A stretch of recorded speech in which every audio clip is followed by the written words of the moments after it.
तो ये पहला सवाल है। इसे सॉल्व करने के लिए हम देखें पीई की वैल्यू 0.6 है, पीएफ की वैल्यू 0.3 है, पीई इंटरसेक्शन एफ की वैल्यू 0.2 है। हमसे पीई बाई एफ पूछा गया। इसका फॉर्मूला देखिए ध्यान से क्या होता है। ऊपर P E intersection F divide by नीचे जो यहाँ लिखा होगा पी एफ, ये इसका फॉर्मूला हो जाएगा।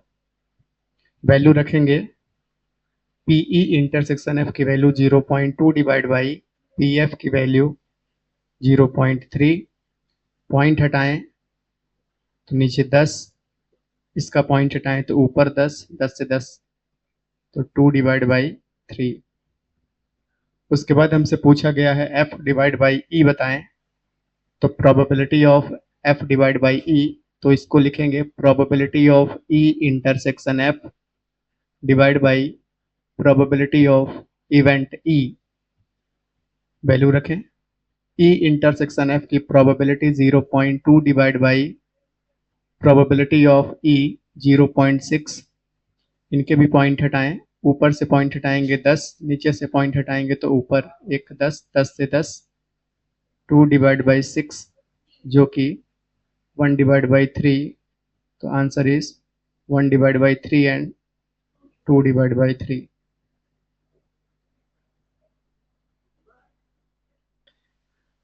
दूसरे सवाल को अगर देखें तो पी ए बाई बी हमसे पूछा गया है। हमसे किसी बी इवेंट की प्रोबेबिलिटी 0.5 दिया हुआ है और ए इंटरसेक्शन बी भी दिया हुआ है 0.32। तो देखें ध्यान से, हमसे पूछा गया है कि आप पी ए बाई बी बताइए। तो इसका फॉर्मूला हो जाएगा P A intersection B divide by नीचे जो होता है वही लिखेंगे, पी बी है इसलिए यहाँ पर पी बी लिखेंगे, बी है नीचे इसलिए।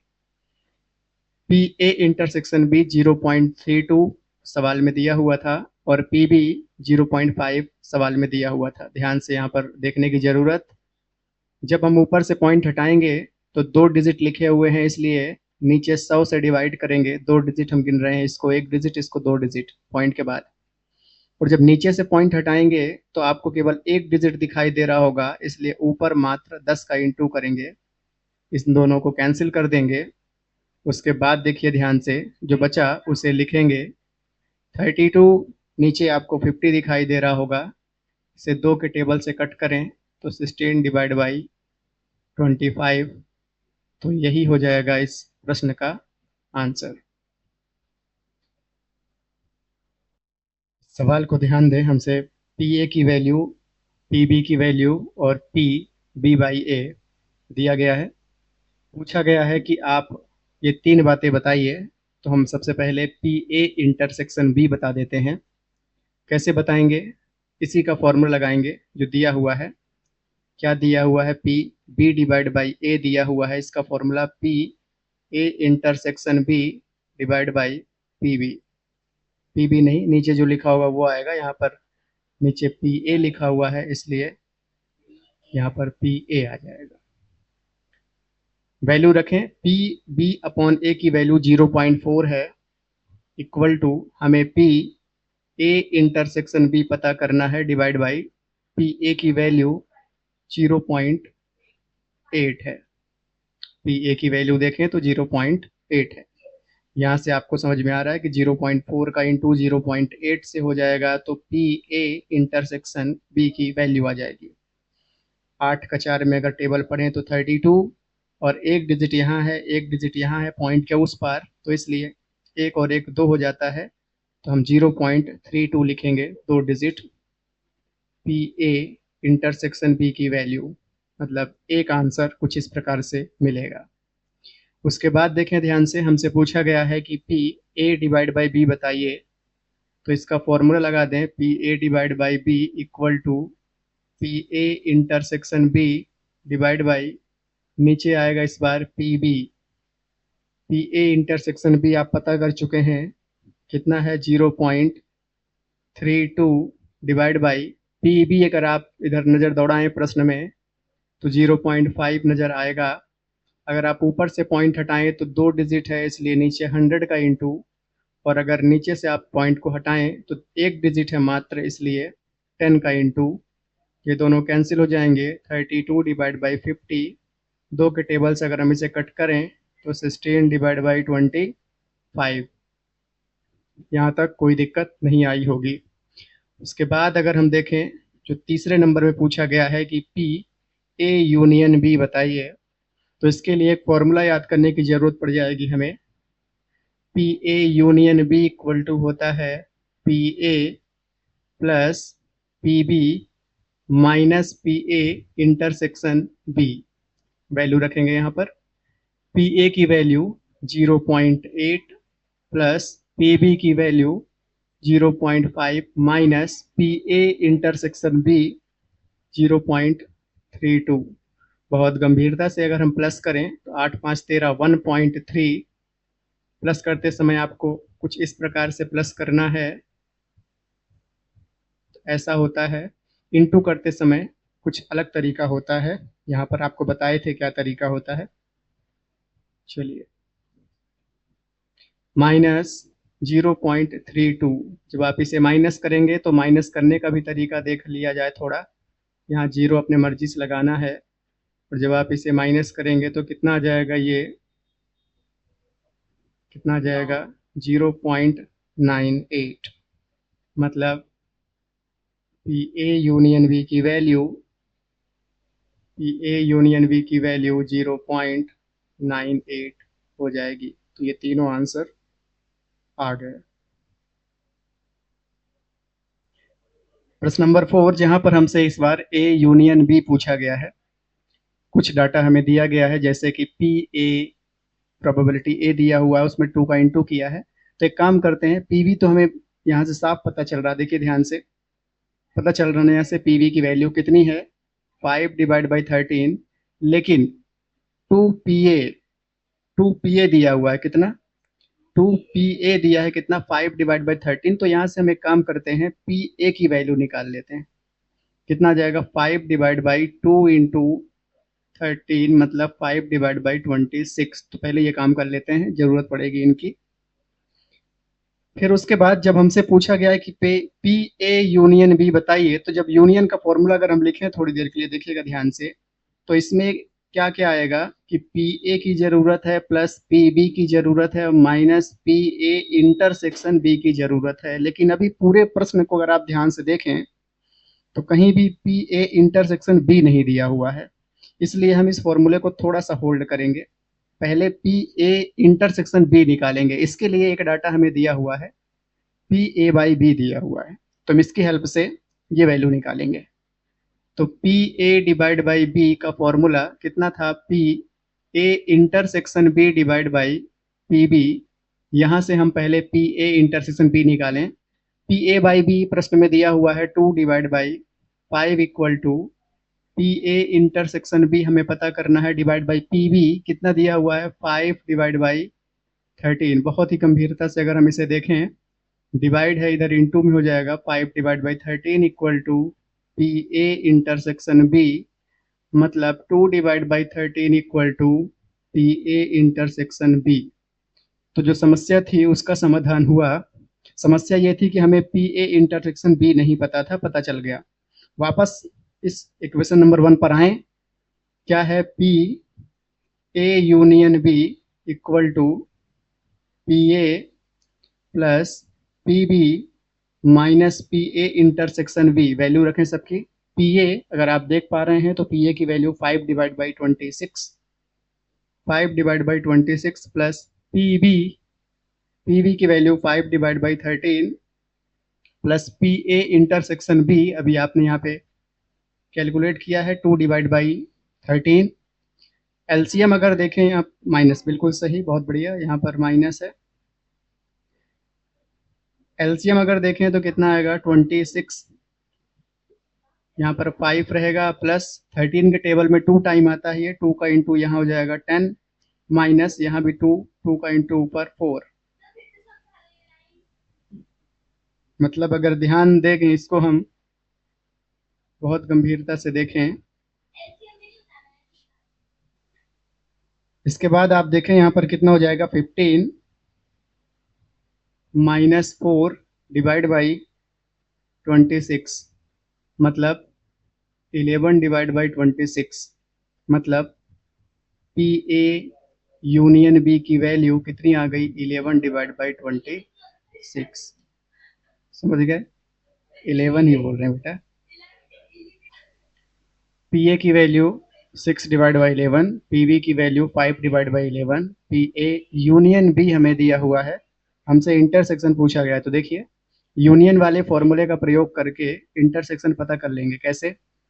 P A union B equal to P A plus P B minus P A intersection B. ध्यान दीजिएगा बहुत गंभीरता से। पी ए यूनियन बी दिया हुआ है कितना 7 divide by 11 equal to P A 6 divide by 11 plus P B 5 divide by 11 minus P A intersection B हमें पता करना है।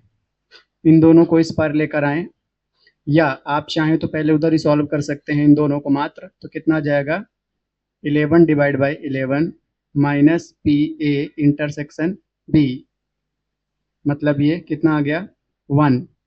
अब आप इधर इस पार लेकर आए तो कितना आ जाएगा 7 divide by 11 equal to 1 minus P A intersection B. इसको लेकर आते हैं इधर, इसे उस पार ले जाते हैं। तो P A intersection B equal to 1 minus 7 divide by 11 मतलब P A intersection B equal to 11 minus 7 divide by 11। इसके नीचे एक करके एलसीएम ले लिए। पी ए इंटरसेक्शन बी की वैल्यू कितनी आ गई 7, 7 5 12 मतलब 4। कितना आ गया यहाँ पर 4 डिवाइड बाई 11। तो ये पहली वाली वैल्यू बता दिए हम पी ए इंटरसेक्शन बी। तो ये एक आंसर हो गया। उसके बाद हमसे पूछा गया है पी ए बाई बी। तो हम क्या करेंगे, ए बाई बी का फॉर्मूला लगाएंगे। कितना था P A intersection B divide by P B. P A intersection B आपने पता किया है 4/11 डिवाइड बाई पी बी की वैल्यू आप देखें 5 डिवाइड बाई 11। 11 से 11 हटाइए, कितना आ गया 4 डिवाइड बाई 5। तो ये वैल्यू किसकी आ गई P A divide by B की वैल्यू कितनी आ गई 4 डिवाइड बाई 5। उसके बाद देखिए ध्यान से, अगली वैल्यू हमसे पूछी गई है किसकी P B divide by A की वैल्यू। कितना हो जाएगा P A intersection B divide by P A. P A intersection B की value 4 divide by 11 divide by P A की वैल्यू कितनी है 6 डिवाइड बाई 11। से 11 कैंसिल, कितना आ गया 4 डिवाइड बाई 6 मतलब 2 डिवाइड बाई 3। तो पी बी अपॉन ए की वैल्यू 2 डिवाइड बाई 3। तो ये तीनों आंसर, एक यहाँ और एक और, हाँ तीनों आंसर आ गए। नोट किया जाए। तो इन सवाल को देखें, हमसे पूछा गया है कि आप हर सवाल में मतलब तीनों सवाल में पी ई बाई एफ बताइए। उसके पहले हमें एक क्वाइन को 3 बार फेंकना। तो ध्यान से देखिए टोटल कंडीशन क्या होगी, पहले ये बना देते हैं हम टोटल कंडीशन। तो ये मान लीजिए कोई क्वाइन है, इसको एक बार फेंकने पर या तो इसमें हेड आ सकता था या तो इसमें टेल आ सकता था। ध्यान दीजिएगा, ये फर्स्ट टाइम की कहानी है।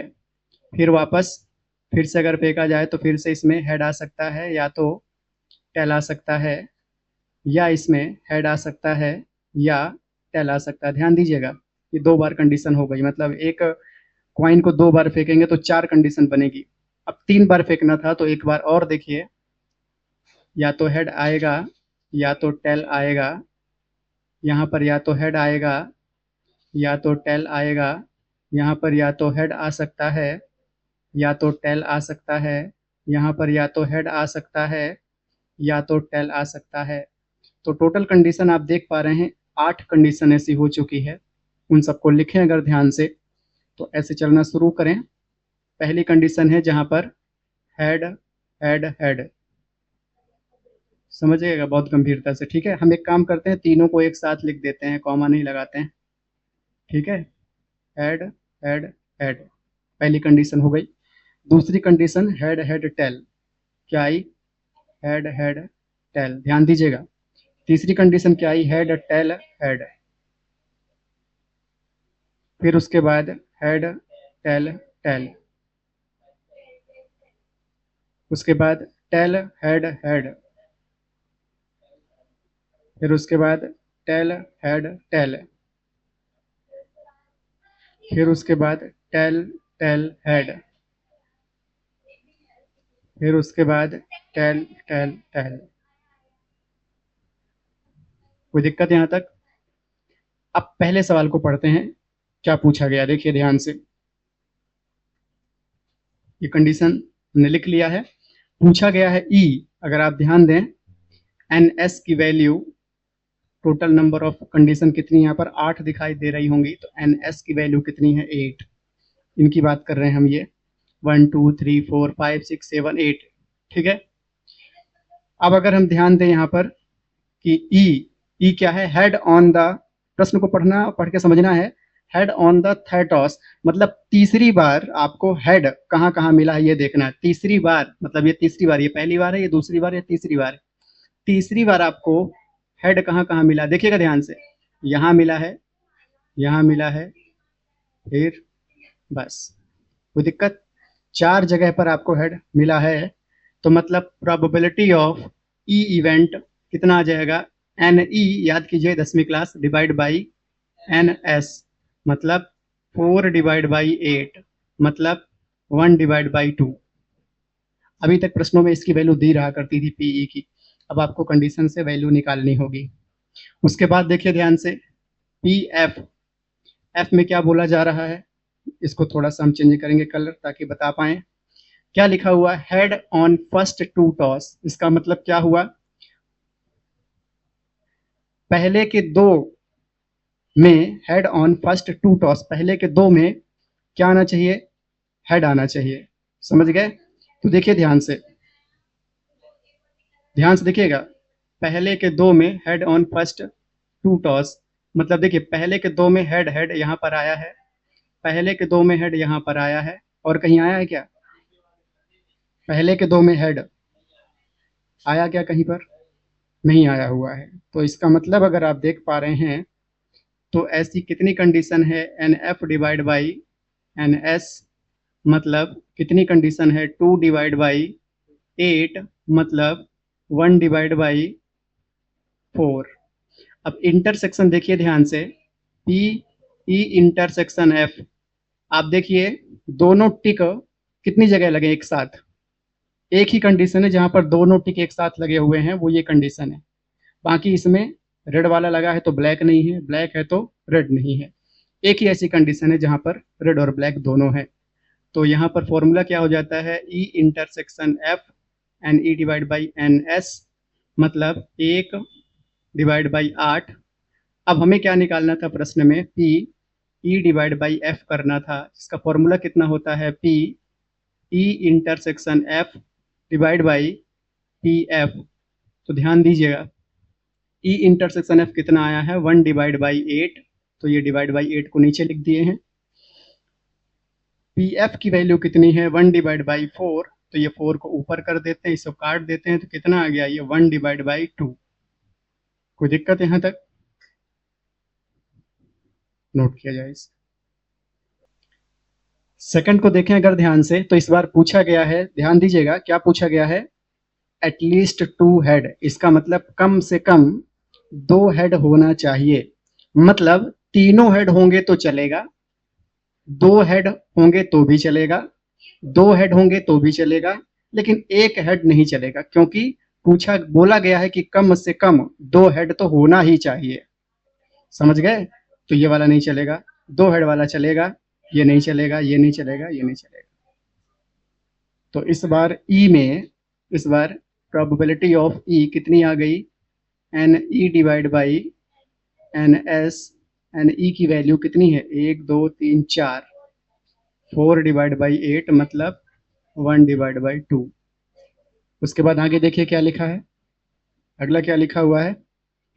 एट मोस्ट 2 हेड, मतलब अधिक से अधिक 2 हेड होना चाहिए। अधिक से अधिक 2 हेड होना चाहिए, 3 हेड नहीं चलेंगे, अधिक से अधिक 2 हेड, ये वाला चलेगा, 2 हेड ये वाला चलेगा, 1 हेड भी चलेगा, 2 हेड चलेगा, 1 हेड भी चलेगा, 1 हेड भी चलेगा और ये भी चलेगा, ठीक है, लेकिन 3 वाला नहीं चलेगा। शब्दों को पहचानना जरूरी है। तो कितने हो गए, रेड वाले कितने साइन लग गए थे, ध्यान दीजिए। तो पी एफ कितना आ गया, N F divide by N S, मतलब कितने हैं, 7, 7 डिवाइड बाई 8, मतलब हो गया बस 7 डिवाइड बाई 8।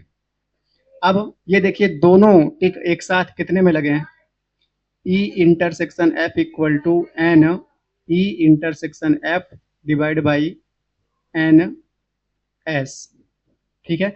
दोनों टिक कितनी बार लगे हुए हैं, 1 2 3 बार लगे हुए हैं। इसका मतलब कितना आ जाएगा, 3 डिवाइड बाई 8। अब हमें क्या निकाल देना है, P E divide by F equal to P E intersection F divide by P F. ध्यान दीजिए ई इंटरसेक्शन एफ कितना आया है, 3 divide by 8 into P F की वैल्यू कितनी आई है, 7 डिवाइड बाई, जो नीचे डिवाइड होने वाला उसको ऊपर लिख दिए 8 को, तो कितना आ गया, 3 डिवाइड बाई 7, इस प्रश्न का आंसर। क्या पूछा गया इस बार, ई इवेंट बोला गया है कि एट मोस्ट 2 टेल, मतलब ज्यादा से ज्यादा 2 टेल होना चाहिए। ज्यादा से ज्यादा 2 टेल का मतलब है कि अगर एक भी टेल नहीं होगा तो चलेगा, एक होगा तो चलेगा, एक होगा तो चलेगा, ठीक है, 2 होगा तो चलेगा, एक होगा तो भी चलेगा, 2 होगा तो भी चलेगा, 2 होगा तो भी चलेगा, लेकिन तीनों होगा तो नहीं चलेगा, क्योंकि ज्यादा से ज्यादा 2 ही होना चाहिए, है ना, हेड टेल। तो देखिए ध्यान से कितना हो गया, पी ई की value N E divide by N S, मतलब ऐसे कितने हो गए ये, 7 डिवाइड बाई 8, ठीक है भाई। अब एफ वाला निकाल देते हैं, N F divide by N S. जरा पढ़ते हैं और देखते हैं कि क्या बोला गया है।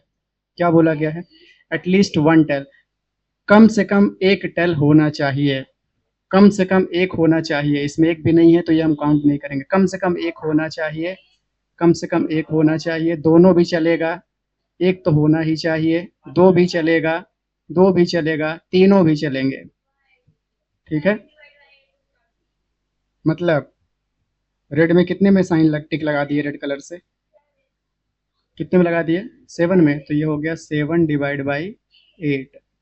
अच्छा अभी ये देखिए, ई इंटरसेक्शन एफ में N E intersection F divide by N S, दोनों टिक एक साथ कितनी जगह लगे हुए हैं, 6 जगह लगे हैं, लगे हैं ना, 1 2 3 4 5 6, तो 6 डिवाइड बाई 8। तो बस P E divide by F निकालना है, काट सकते हैं लेकिन काट दीजिए, लेकिन हम क्यों नहीं काट रहे हैं, थोड़ा सा आप आगे इंतजार करिए। कितना आ जाएगा, P E intersection F divide by P F. ना काटने का कारण ये था कि इसकी वैल्यू जब रखेंगे 6 डिवाइड बाई 8 नीचे आ जाएगा, और जब इसकी वैल्यू रखेंगे तो 7 डिवाइड बाई 8 आ जाएगा, तो ज़्यादा परेशान नहीं होना पड़ेगा, 8 से 8 कैंसिल हो जाएगा, 6 डिवाइड बाई 7 इस प्रश्न का आंसर हो जाएगा, ठीक है, नोट किया जाए इसे भी।